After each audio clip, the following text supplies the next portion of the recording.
Daf Yomi Tractate Sanhedrin, page 64a, part 2, with the words Bimasnisa Tana, Hanitzamadim Liba'al Pa'or, Kitsamid al Yede Isha, Atem Advechim Ba'ashem Lokechem Devukim Mamash.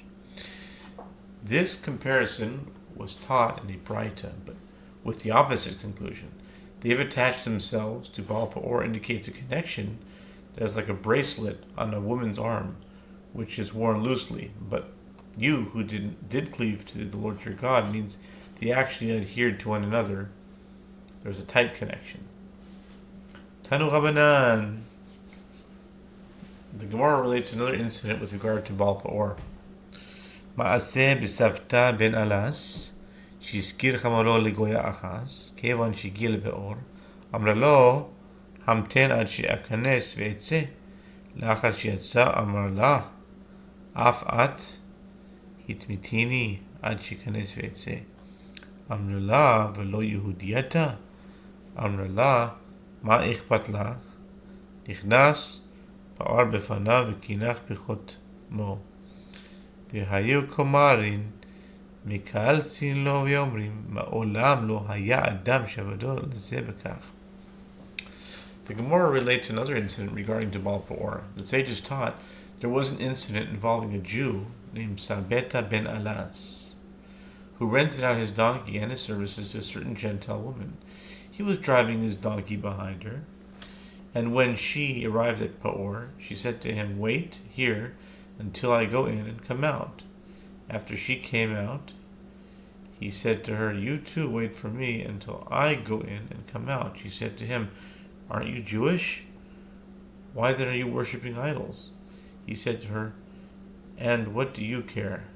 He entered and defecated before the idol and wiped himself with its nostril, as he wanted to demean the idol as much as possible.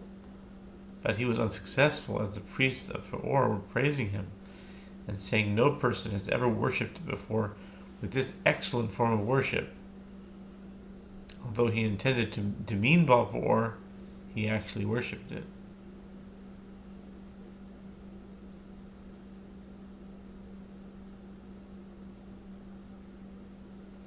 הפאור בעצמו לבעל פאור, הרי זה עבודתו.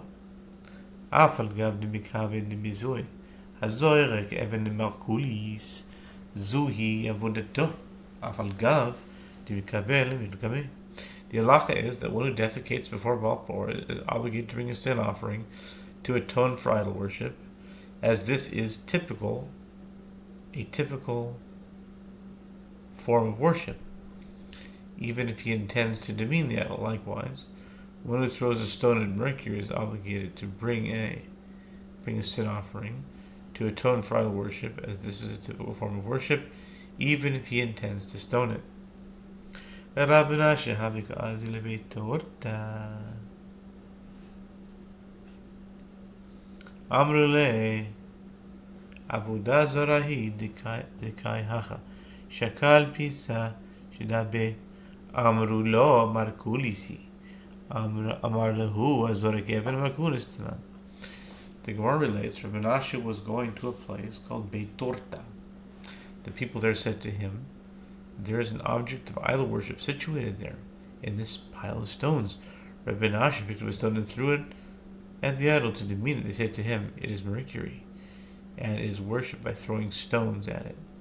Rav Menashe said to them, "We learned in the Mishnah that one who throws stones at Mercury as a manner of worship is liable, whereas I intended to demean it." Asa sha'al ben midrasha amru lo azorek even markulis. Tanan. Afagav d'mikavan d'mergameh amar lehu ezele shakle. Amar lo amru lo echad anotna ve'echad anotna chayav. Kol chad v'chad areh v'chad lechaverte shaveh. Rav Menashe went and asked the sages in the study hall whether his interpretation of the Mishnah was correct. They said to him, "We learned in the Mishnah that one who throws a stone at Mercury is liable," which implies that he is liable even if he intends to stone it in order to demean it. Rav Menashe said to the sages, "If so, I will go and take back the stone I threw. They said to him, both one who removes it and one who places it is liable, as each and every one of the stones taken away from Mercury leaves a space for another stone. Taking a stone away from Mercury provides a place for other stones to be thrown at it. Okay, new Mishnah. Hanoisim zagal moilech eno chayev adshim sol moilech v'yavir be'esh masol moilech v'loi havir be'esh havir be'esh v'lo masol moilech eno chayev adshim sol moilech v'yavir be'esh. The Mishnah says, one who gives of his offspring to Molech, for which one is executed by stoning, is not liable unless he hands over his child to the priest of Molech and passes the child through the fire. If he handed over the child to the priest of Molech but did not pass him through the fire, or if he passed him through the fire but did not hand him over to the priest of Molech, he is not liable unless he hands the child over to the priest of Molech and passes him through the fire. Gemara says, Kutani Moedizah, Kutani Moedech, Amar Abavin, Amar Abiyavin, Tanan, Keman de Amar Molech Lav Avoidizahi, Tanya, Echel Moelech, Echel Nishar Avoidizara, Chayev, Rabbi Elazar, Rabbi Shimon Omer, Molech Chayev, Shalol Molech Pater. The Gemara says, the halachot of one's liability for idol worship are taught in the Mishnah above, 60b. And the halachot of one's liability for the worship of Molech are taught separately in this Mishnah. Therefore, Rabbi Avin says, we learn this Mishnah according to the opinion of the one who says that the ritual of Molech is not idol worship, but is a form of witchcraft or superstition, as a dispute over this matter is taught in a practice. Both one who transfers his child to the priest of Molech and one who transfers his child for the purpose of worshipping other idols are liable. Molech is cited merely as an example. Rabbi Elazar, the son of Rabbi Shimon, says one who transfers his child to the priest of Molech is liable, but if he transfers him to an object of idol worship, not to Molech, he is exempt. Amar Abaye. Rabbi Elazar, Rabbi Shimon, Rabbi Chanina ben Antignos, Amru davar acher, davar echad. Rabbi Elazar, Rabbi Shimon, Damran, Rabbi Chanina ben Antignos, Titania. Rabbi Chanina ben Antignos Omer, B'nei ma tafsa Torah lashon Molech, kol shehimlichuhu aleihem afilu tzora afilu kesam. Abaye says that Rabbi Elazar, the son of Shimon, and Rabbi Chanina ben Antignos said the same thing, meaning they share the same halakhic opinion.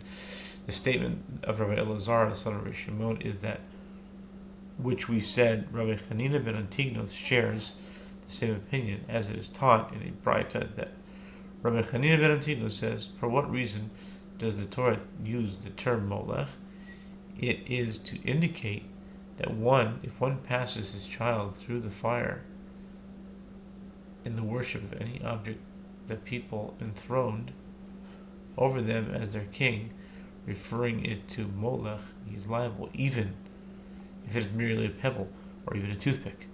The Braita indicates that one who passes his child through fire worship of an item that is not referred to as Molech is not liable, in accordance with the opinion of Rabbi Elazar, son of Rabbi Shimon. Rava Amar Molech Arai Ika Binayu. Rava says they do not share the same opinion, as there is a practical difference between their opinions in a case of a temporary Molech. According to Rabbi Elazar, son of Rabbi Shimon, one is liable for passing his child through fire only if it is in the worship of a permanent Molech, whereas according to Rabbi Chanina ben Antignos, one is liable for worshipping even a temporary Molech.